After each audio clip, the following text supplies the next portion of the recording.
Olá, meus amigos, muito bom dia.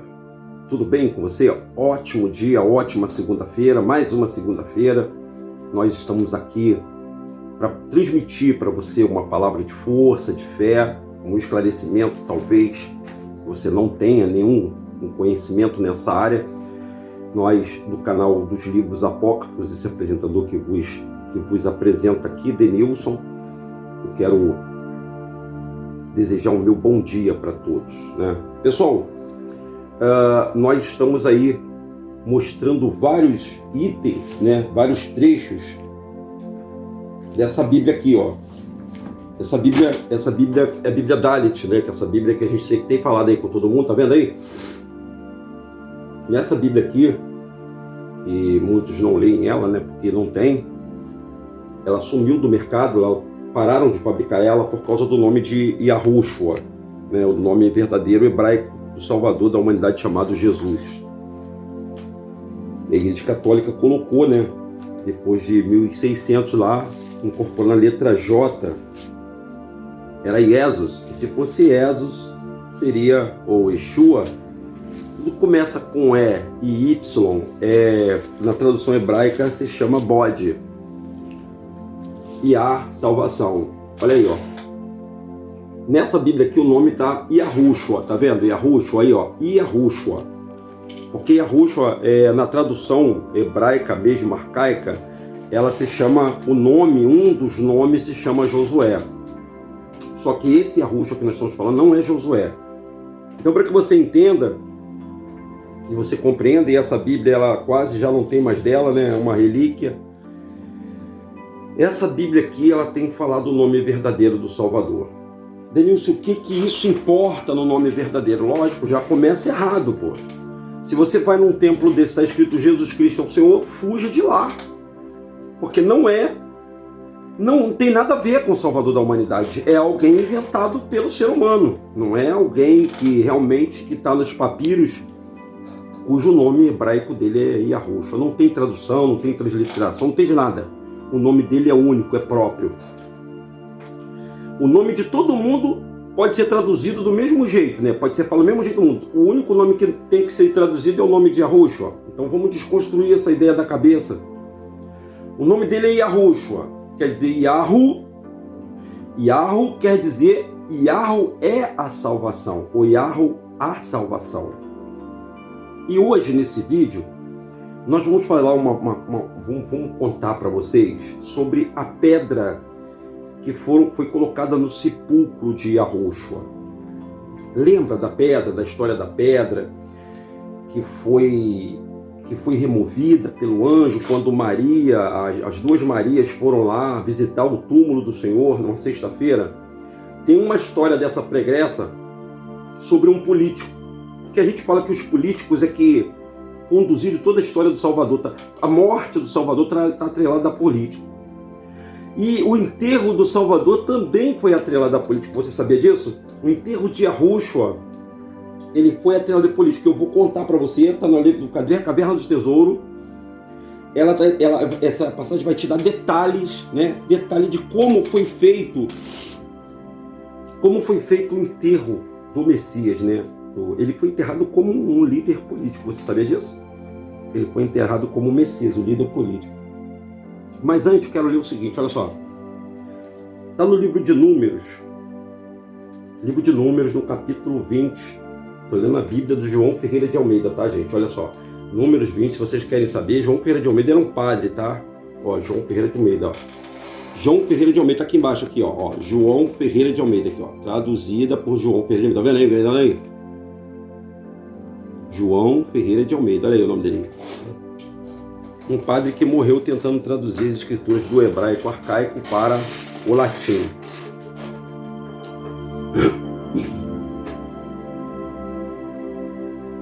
Aqui está falando sobre as águas de Meribá. Você já ouviu falar das águas de Meribá? Eu vou ler aqui agora o trecho para vocês e depois vocês vão entender por que eu vou ler o livro apócrifo. Moisés fere a rocha em Meribá. Escuta essa história. Não havia água para o povo, então se ajuntaram contra Moisés e contra Arão. O povo saiu pelo deserto. Aquele povo que saiu do Egito. Gente, Se você pensa que foram poucas pessoas que seguiram a Moisés saindo do Egito, não foram não. Foram 12 tribos, gente. Muita gente. Olha, foram 600 mil pessoas. Você imaginou 600 mil pessoas? Só o município de São João de Meritice, que eu moro, tem 80 mil pessoas. Só o município, de 80 a 120 mil pessoas aqui morando. Ele estava com 600 mil pessoas. Isso é, não era toda a congregação, não, parte dela. Você imagine um homem só, cuidando dessas 600 mil pessoas. Ele foi ao Egito, tudo é África, gente, não mudou nada, tudo é dentro da África. Egito era dentro da África. Só que eles iam sair de uma parte da África e iriam para outra terra dentro da África. A terra que manava leite e mel e que tinha gigante nessa terra. Esse gigante era aqui, na América Latina, América do Sul e América do Norte. Aqui existiam os gigantes. E eles teriam que invadir isso aqui para poder tomar a terra que foi prometida para eles. Só que eles tinham que passar por um deserto que eles caminhavam em 40 dias, eles tiveram que caminhar em 40 anos por causa da rebeldia do povo, que o povo foi rebelde. Olha aí, ó. Então, não havia água para o povo, eles se juntaram contra Moisés e contra Arão. Aí criaram uma rebelião, gente, contra os servos do pai, né? Moshá foi um grande líder, gente, levantado pelo Criador para conduzir o povo. Por que trouxeste a congregação do Senhor a este deserto? Oxalá tivéssemos perecido quando expiraram os nossos irmãos perante o Senhor. Por que trouxeste a congregação do Senhor a este deserto para morreres aqui, nós e nossos animais? E por que nos fizeste subir ao Egito para nos trazer para esse mau lugar, que não é de cereais, e nem de figos, e nem de vides, e nem de romãs, e nem de água para beber? Então, romã, figo, cereais, eram tudo plantado à beira do Nilo. O povo hebreu é um povo trabalhador, basicamente agricultor e construtor. Diz aí, então Moisés e Arão foram diante do povo para a porta da tenda da congregação e lançaram-se sobre os seus rostos, e a glória do Senhor lhe apareceu. Então Moisés foi à tenda da congregação, gente. Era uma tendazinha mesmo, era uma barraquinha, essas barracas de camping, só que um pouco maior, né? Vamos denominar assim, para você entender. E lá, antes de entrar na tenda, porque quem podia entrar na tenda, eu já te expliquei sobre isso, era o sumo sacerdote só entrava uma vez, e o sacerdote que entrava, o sacerdote entrava uma vez por ano, e o sumo sacerdote que podia ir no Santo dos Santos dentro da tenda da congregação. E eu até errei falando que Moisés era sacerdote. Não, Moisés não era um sacerdote, tá? Então o sumo sacerdote era Arão. Ele poderia entrar lá dentro do Santo dos Santos para poder falar com o Criador. Só que eles dobraram os joelhos e oraram diante do Pai. E eles pediram diante do Pai. Então, olha o que aconteceu. Então disse o Senhor a Moisés.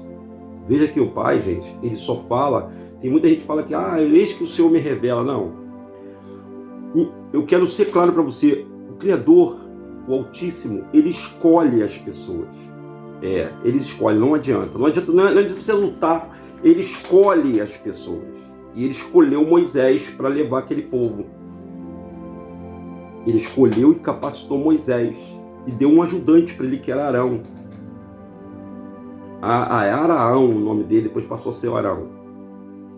E deu capacidade para eles poderem guiar o povo, poder dar a palavra, O Pai sempre usa alguém, gente. Usa sempre alguém do meio do povo para dar a palavra.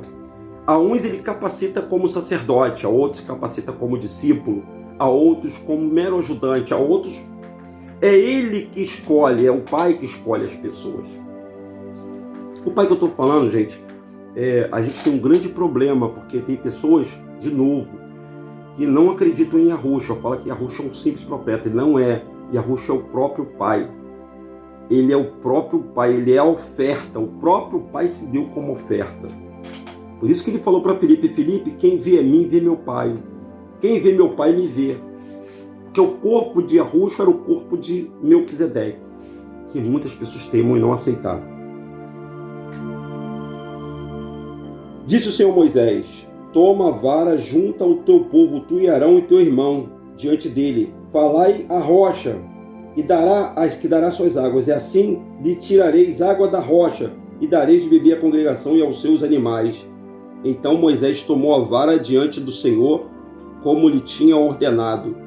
Moisés e Arão reuniram o povo da rocha, e lhe disseram: ouvi agora, rebeldes. Ouvi agora, rebeldes. E lhe disseram: ouvi agora, rebelde, porventura faremos sair água desta rocha para vós outros? Moisés levantou a mão e feriu a rocha 2 vezes com a sua vara, e saíram muitas águas, e bebeu e a congregação e os seus animais. Mas o Senhor disse a Moisés e Arão: visto que não crestes em mim, para santificardes diante dos filhos de Israel, por isso não os fareis entrar este povo na terra que lhe dei. São estas águas de Meribá, porque os filhos de Israel contenderam com o Senhor e o seu sacrifício. Moisés bateu na rocha, gente. O povo era tão rebelde. Esse povo que se chama ser judeu era tão rebelde que eles viram muito milagre. Por exemplo, um milagre desse, gente, é um milagre, né? Bater na rocha e sair água da rocha no meio de um deserto, gente. É um milagre tanto. Eles comeram pão, eles comeram carne no deserto.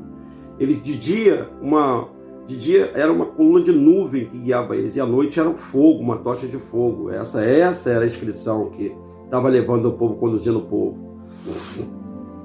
A gente bem sabe que Moisés foi enganado por Terron, né, pessoal? A gente sabe disso. Mas nesse caso aqui, o Moisés, ele bateu na rocha. E é justamente sobre essa pedra que eu quero falar, que está descrita no livro apócrifo, nesse volume 1 aqui, ó. Agora vamos para o apócrifo. Na página 254, capítulo 54, sepultamento do Messias. Cumprida a lei e cumprido todo profeta, o Messias foi morto no madeiro. Aqui está dizendo cruz, vamos botar madeiro, tá? José, irmão de Nicodemos, de Cleófas, foi ter com Pilato, pois ele era conselheiro e possuía o selo de Pilato. Ele tinha uma grande liberdade da palavra junto dele, e pediu o corpo do nosso Salvador, Pilatos. Então ele ordenou que ele fosse entregue. Depois de lhe haver tirado o corpo, Pilatos ordenou também que lhe fosse destinado o horto, aonde se encontrava o sepulcro do nosso Salvador. O horto, na realidade, era propriedade de José, tendo cabido por herança pelo levita Pinecha, primo de José. José era de Jerusalém, mas fora nomeado conselheiro de Arimateia. Então a gente fala José de Arimateia. Quando a gente fala José de Arimateia, não é porque ele era de Arimateia, ele era um conselheiro lá em Arimateia, então foi dado esse nome para ele de Arimateia. José era de Jerusalém, mas foi nomeado conselheiro em Arimateia. E todas as correspondências emitidas durante o governo de Pilatos eram carimbadas com um selo que estava no poder dele. Quando o corpo do nosso Senhor foi descido do madeiro, os judeus correram para até lá, pegaram um pedaço de madeiro, levaram-na ao templo, porque era feita das tábuas da Arca da Aliança. Nicodemo preparou o corpo do nosso Salvador e José envolveu num pano linho. Antigamente tinha que quebrar o corpo todo, tá, pessoal? Quebrar os ossos todos do nosso Salvador, não foi quebrado um osso dele. José envolveu num pano de linho novo e puro. O linho tem um poder de cura, tá, pessoal? O pano, linho, o tecido linho tem poder de cura. Isso é uma outra história que eu vou contar num outro momento para você.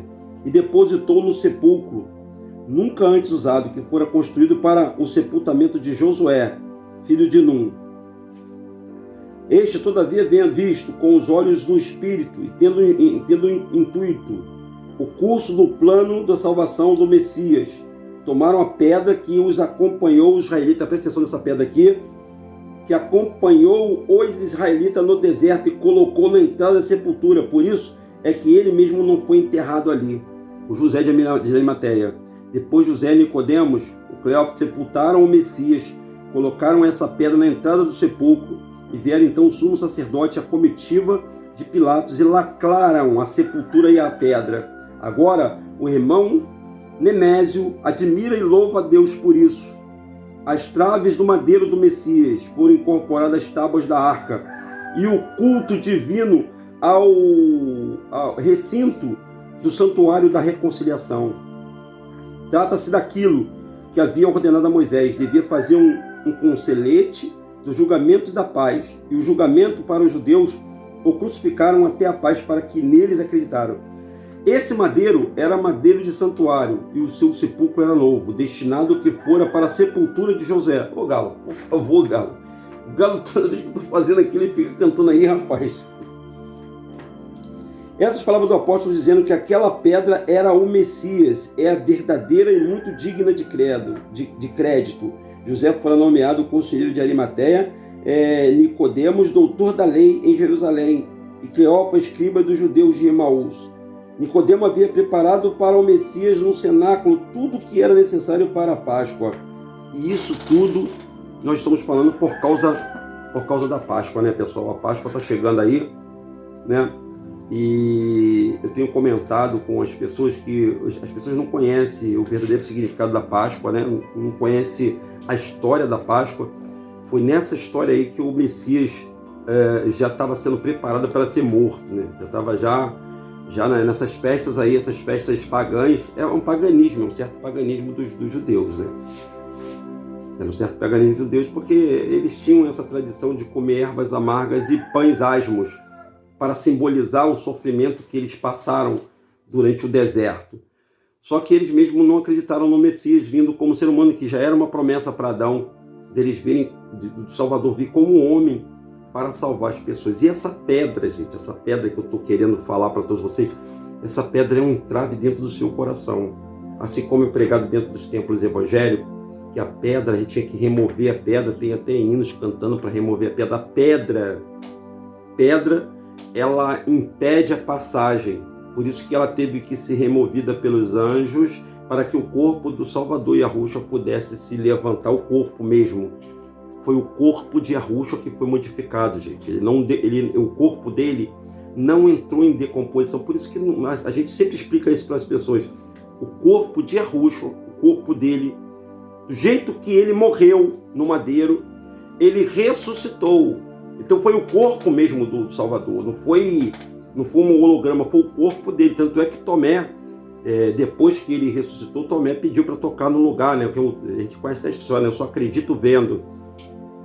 Tomé tocou na mão do Salvador e viu que ali tinha um sinal do cravo onde foi passado, né? E ele olhou para ele por um tempo, mas Yahushua ficou praticamente visível, como depois ele foi levado aos céus. Depois ele foi levado aos céus, foi assunto aos céus e permitiu que o Consolador, o Espírito de Yah, estivesse sobre todos nós aqui na Terra. Então é importante você notar, gente, é importante você observar. Essa pedra, ela foi trazida por um objetivo, né? Essa pedra que foi ferida e a água saiu, essa pedra compõe todo o povo, como um testemunho. E a pedra foi colocada na porta do túmulo do Salvador. E esse mesmo Salvador, que ele disse: eu sou a água da vida, quem beber de mim jamais terá sede. Falou para aquela mulher lá, que o povo não se dava, samaritana, né? Eles não se davam, não se batiam. Né? O povo hebreu, o povo judeu, ele não se dava com os samaritanos, nem com o samaritano, nem com o jebuseu, nem com o eteu, nem com o... Ele não se dava com aquele povo ali. Os cananeus, por exemplo, eles não se davam. Não tinha uma harmonia entre eles. Mas principalmente os samaritanos, que era mais próximo da cidade de Jerusalém ali. E ele falou para ela, para aquela mulher, né? Não sei se foi o samaritano ou a cananeia, mas me desculpe. Mas ele pediu: dai-me de beber dessa água. E ela falou assim: mas se você soubesse com quem você está falando, essa água aqui é do poço de Jacó.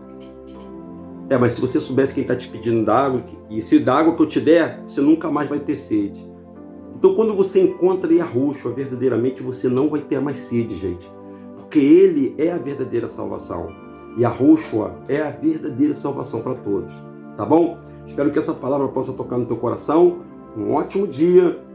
Fique na paz, pessoal. Não se esqueça de dar seu like e de compartilhar nossos vídeos e se inscrever no canal. DRM Rodrigues é o canal dos livros apócrifos. Bom dia, pessoal. Ótima segunda-feira.